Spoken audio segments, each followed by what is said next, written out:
सर्वमंगलमांगल्ये शिवे सर्वार्थसाधिके शरण्ये त्र्यंबके गौरी नारायणी नमोस्तुते। उद्यापासून शारदीय नवरात्रीला सुरुवात होत आहे। यावर्षी नवरात्र 15 ऑक्टोबर ते 24 ऑक्टोबरपर्यंत आहे। 24 ऑक्टोबरला विजयादशमी म्हणजेच दसरा आहे। उद्या अश्विन शुद्ध प्रतिपदा या दिवशी घटस्थापना केली जाते। तर ही घटस्थापना कशी करायची, घटी कोणते देव बसवतात, घटस्थापनेचा मुहूर्त कोणता आहे, हे सर्व आपण या व्हिडिओमध्ये आज पाहणार आहोत। तुम्ही जर या चॅनलवर नवीन असाल तर आपल्या या चॅनलला नक्की सबस्क्राईब करा। चला तर मग व्हिडिओला सुरुवात करूया। सर्वात पहिले काही नियम सांगते। खरं तर ज्या घरात घटस्थापना असते तिथे 7 ते 8 दिवस आधीच लगबग चालू झालेली असते। संपूर्ण घराची स्वच्छता करणे, घरातील सर्व कपडे बिछाना धुवून घेणे, काही ठिकाणी तर घराला दरवर्षी घट बसवण्याच्या आधी रंगही देतात। तर अशी ही तयारी तुमची झाली असेलच ना।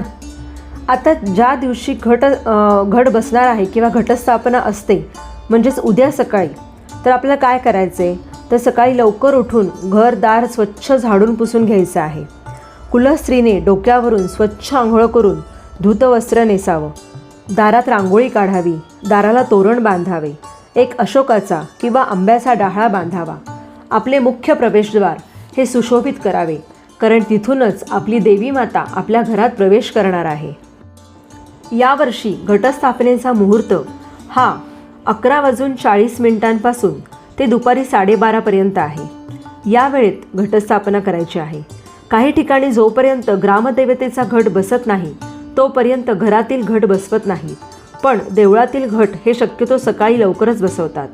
तर वरील मुहूर्ताच्या वेळी म्हणजे सकाळी 11:40 पासून ते 12:30 पर्यंत तुम्हाला घटस्थापना करायची आहे। घटस्थापना करण्यापूर्वी जिथे घट बसवायचे आहे ती जागा झाडून पुसून स्वच्छ करावी। तिथे आणि सर्व घरामध्ये गोमूत्र शिंपडून घ्यावे। सर्वप्रथम आपल्याला आपल्या घरातील देवांची पूजा करून घ्यायची आहे। आपल्याकडे जर देवांचे टाक किंवा देवीचा मुखवटा असेल तर ते देव घटी बसतात। घटी बसतात म्हणजे काय तर त्या देवांची पूजा ही नागिनीच्या पानांवर बसवून केली जाते। आता पाहूया घटी कोणते देव बसतात। ज्या देवांचे त्यांच्या देवळामध्ये घट बसतात त्या देवांनी घटी बसायचे असते। म्हणजे देवांमध्ये खंडोबाचा भैरवाचा घट बसतो, तसेच सर्व देव्यांचेही घट बसतात, म्हणून असे देव घटी बसतात। आणि त्या देवांच्या प्रतिमा जर आपल्या पूजेच्या देव्हाऱ्यामध्ये असतील तर अशा मूर्तींना, अशा देवांना आपल्याला घटी बसवायचे आहे। जे देव घटी बसतात त्या देवाची 9 दिवस आपल्याला पूजा अर्चना करायची आहे, पण ते देव त्या जागेवरून हलवायचे नाही, त्यांना अंघोळ किंवा स्नान घालायचे नाही। त्यांची फक्त तुम्ही फुलं बदलू शकता आणि त्यांना हळदी कुंकू अक्षता वाहू शकता, पण त्यांना स्नान घालायचे नाही। जे देव घटी बसतात ते 9 दिवस हलवायचे नाहीत। चला तर पहिले बघून घेऊया की घट बसवण्यासाठी आपल्याला काय काय साहित्य लागतं ते। हे आपले पूर्ण घट बसवण्याचं साहित्य आहे। त्यामध्ये पहिल्यांदा इथं आपण घट घेतला आहे, मातीचा घट, फुलं, लाल वस्त्र, एक सुपारी, नारळ,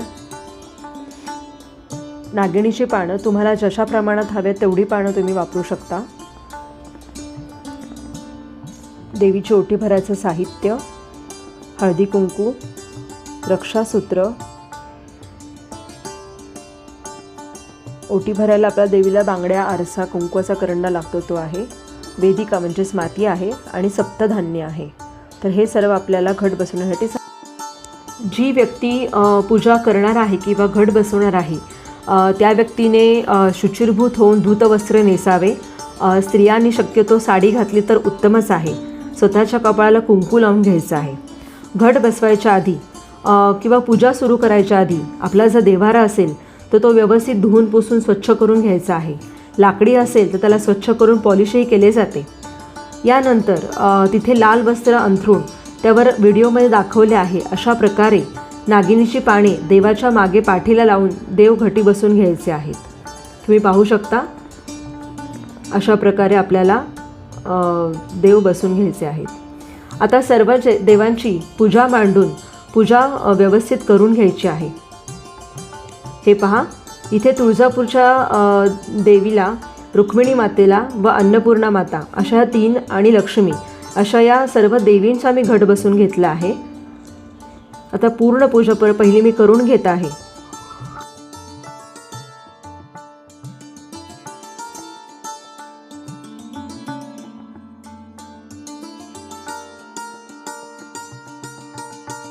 आपली पूजा झाली आहे. आता आपण घटस्थापनेला सुरुवात करणार आहोत. घट बसविण्याच्या आधी आपण काही पूर्वतयारी करून घ्यायची आहे. घटस्थापनेच्या दिवशी घटाला पहिली माळ ही नागिणीच्या पानांची घातली जाते, ज्यामध्ये 9 पाने दोऱ्यामध्ये बांधून आपण त्याची माळ त्यामुळे आपण तयार करून घेणार आहोत. अशा प्रकारे दोऱ्याची गाठ करून त्यामध्ये एक एक पान घालून त्याच्या गाठी मारून आपण ही माळ बनवून घ्यायची आहे. अशी 9 पाने आपण एकमेकाला बांधून घेतोय.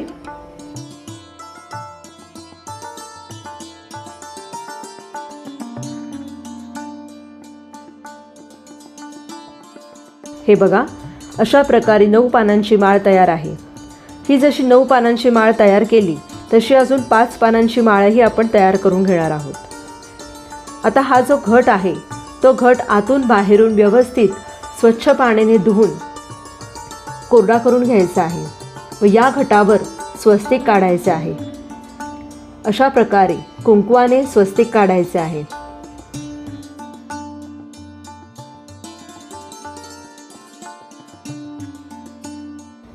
स्वस्तिकाबरोबरच घटाच्या मुखाला 5 हळद कुंकूचे तिलक काढायचे आहेत. हे पहा,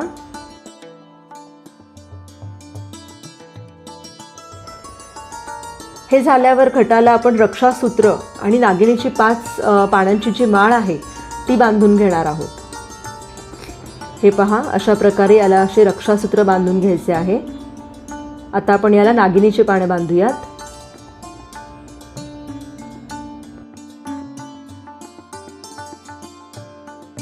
अशा प्रकारे हे पहा, असं देवांसमोर पाठ मांडून घेतले आहेत. इथे मी 2 पाठ घेतले आहेत. तुमच्या घरी जशी जागा असेल तसे तुम्ही चौरंग किंवा पाठ ॲडजस्ट करू शकता. घट बसविताना आपले तोंड हे पूर्वेकडे हवे. घट हा देवासमोरच बसवायचा असतो, नाहीतर देव्हारा एकीकडे आणि घट एकीकडे असे करू नये. एका पाटावर मी घटस्थापना करणार आहे व एका पाटावर कलश पूजन व अखंड दिवा ठेवणार आहे. प्रत्येकाच्या घरी ज्याच्या त्याच्या कुलाचाराप्रमाणे घट बसविण्याची प्रथा आहे. थोड्याफार फरकाने सगळीकडे एकच पद्धत आहे. पाटासमोर रांगोळी काढून घ्यायची आहे. सर्वात प्रथम दिव्याची पूजा आपण करून घेणार आहोत. प्रज्वलित दिव्याला हळद, कुंकू, अक्षता व फुले वाहून घ्यायची आहेत व हात जोडून नमस्कार करायचा आहे. दिव्याची पूजा झाल्यावर गणपती म्हणून एका पानावर अशा प्रकारे आपण सुपारीची पूजा करून घ्यायची आहे. प्रथम आपण अक्षता ठेवूया.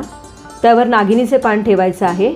त्यावर पुन्हा अक्षता ठेवून त्यावर सुपारीला स्नान घालून सुपारी ठेवून घ्यायची आहे.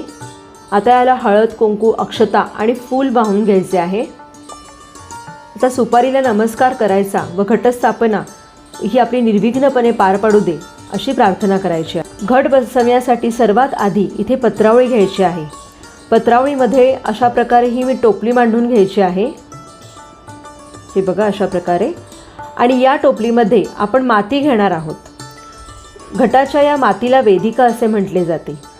ही वेदिका व्यवस्थित चाळून त्यातील खडे निवडून घ्यायचे आहेत. माती चाळल्यामुळे ती भुसभुशीत होते. आता या मातीमध्ये आपण आपले सप्तधान्य मिसळून घेणार आहोत. तुम्ही घरातले सप्तधान्य वापरले तरी चालतील किंवा बाजारामध्ये याची डायरेक्ट अशी पुडी मिळते, ती आणून तुम्ही या वेदिकेमध्ये मिसळून घेऊ शकता. हे पहा, अशा प्रकारे सर्व धान्य या मातीमध्ये या वेदिकेमध्ये छान मिसळून घ्यायचे आहे. यानंतर अशा प्रकारे धान्य मिसळून झाल्यानंतर माती एकसारखी करून सगळीकडे पसरून घ्यायची आहे. यामध्येच आपल्याला मधोमध घट मांडून घ्यायचा आहे. हे पहा, घट मांडल्यावर थोडासा असा खाली रोवून घ्यायचा आहे, म्हणजे तो सहज हलत नाही. कारण आता हा घट आपण 9 दिवस हलवणार नाही आहोत. आता यामध्ये आपण पाणी घालूयात. पाणी आपल्याला पहिल्याच दिवशी पूर्ण घट भरून घालायचे आहे. रोज एवढे भरून पाणी घालायचे नाही, नाहीतर धान्य पिवळे पडते किंवा सडून जाते. रोज 9 दिवस देवीची पूजा झाल्यानंतर अगदी थोडे थोडे पाणी या घटामध्ये घालायचे असते. एक महत्त्वाची गोष्ट, पाणी हे फक्त घटातच घालायचे आहे. आजूबाजूला मातीवर म्हणजेच वेदिकेवर पाणी कधीही घालायचे नाही किंवा स्प्रेने शिंपडायचे देखील नाही. या घटामधून पाणी पाझरत जे धान्य उगवेल तेच खरे असते. या घटाला पहिल्या दिवशी अशा प्रकारे नागिनीची माळ घालतात. ती बांधून घ्यायची आहे. रोज 9 दिवस वेगवेगळ्या फुलांच्या माळा आपण या घटासाठी बांधणार आहोत. माळा बांधताना पण एक महत्त्वाची गोष्ट अशी की ज्या माळा आपण बांधणार आहोत त्या सुईच्या साह्याने दोऱ्यामध्ये ओवायच्या नाहीत. फुलांना दोऱ्याने गाठी मारून फुलांच्या माळा बनवायच्या आहेत. हे बघा, अशा प्रकारे माळ बांधून झाल्यावर घटाला हळद, कुंकू व अक्षता आणि फूल वाहून नमस्कार करायचा आहे.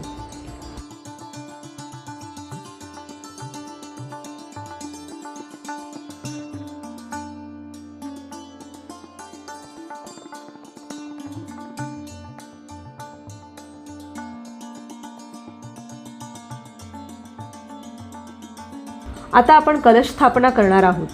कलश स्थापना करण्यासाठी प्रथम इथे मी तांदळाची रास घालून घेते आहे. यावर आता कलश ठेवायचा आहे. कलशाला हळदी कुंकूच्या साह्याने अशी 5-5 बोटं काढायची आहेत.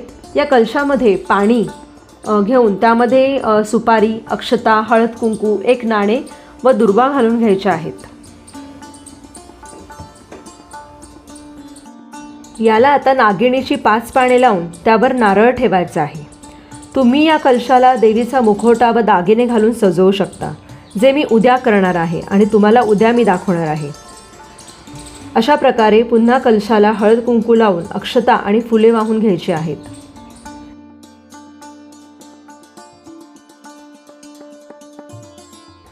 यानंतर इथे पाने ठेवून यावर ओटीचे साहित्य ठेवायचे आहे.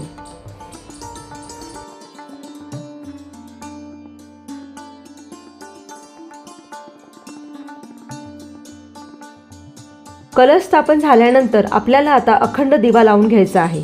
यासाठी इथे मी अष्टदल कमळ काढून घेते. हे पहा, अखंड दिवा कसा लावावा, त्यासाठी काय नियम आहेत याचा व्हिडिओ आधीच आपल्या चॅनलवर आला आहे. तुम्ही तिथे जाऊन बघू शकता किंवा त्याची लिंक मी डिस्क्रिप्शन बॉक्समध्ये देत आहे.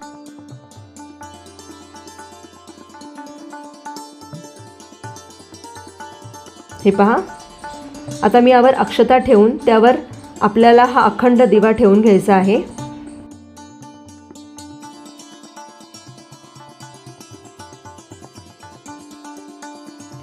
हा दिवा प्रज्वलित करून घेऊया.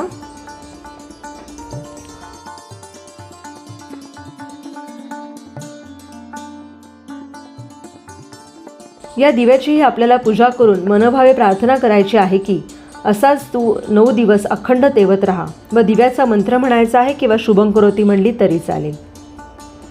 दिव्याला मनोभावे हळद, कुंकू, फूल, अक्षता वाहून घ्यायच्या आहेत.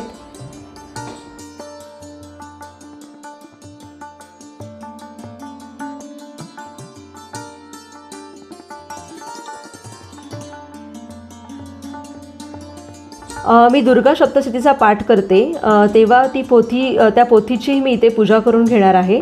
थोड्या अक्षता व हळद कुंकू ठेवून त्यावर ही पोथी ठेवून त्याचीही मी पूजा करून घेते. पूजा करण्यासाठी हळद कुंकू, अक्षता वाहून, फुलं वाहून नमस्कार करणार आहे.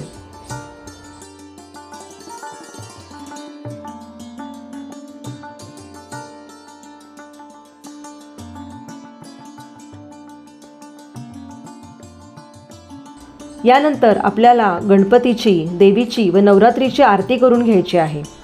देवीच्या आरतीमध्ये दुर्गे दुर्गटवारी ही आरती करायची आहे आणि नवरात्रीची आरती म्हणजे जी आपण अश्विन शुद्ध पक्षी अंबा ही जी आरती आहे ती आरती करून घ्यायची आहे.